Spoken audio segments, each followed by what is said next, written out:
Lebanon approves demolition of Beirut silos, gutted in blast. Lebanon's government has approved the demolition of the huge grain silos in Beirut's port, gutted in the devastating 2020 explosion that killed 216 people and ravaged parts of the Lebanese capital, Beirut. Lebanon's government on Thursday approved the demolition of the huge grain silos in Beirut's port, gutted in the devastating 2020 explosion that killed 216 people and ravaged parts of the Lebanese capital.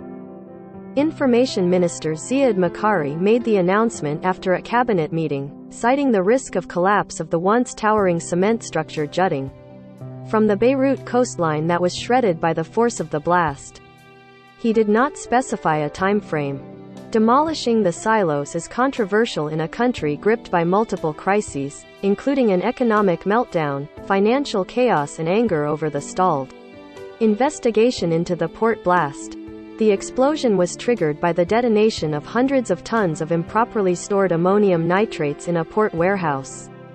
The resulting explosion was one of the largest non-nuclear blasts in history.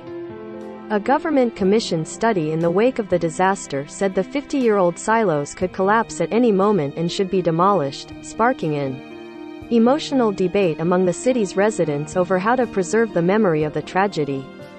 Relatives of the victims of the blast and many other Lebanese want the silos to stay as a mark of shame and reminder of the corruption and negligence of politicians that many Lebanese blame for the tragedy.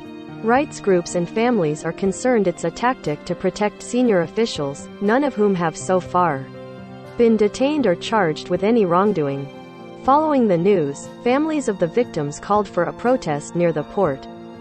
The massive, 48-meter-high silos absorbed much of the explosion's impact, effectively shielding the western part of the city from the blast that damaged or completely destroyed thousands of buildings.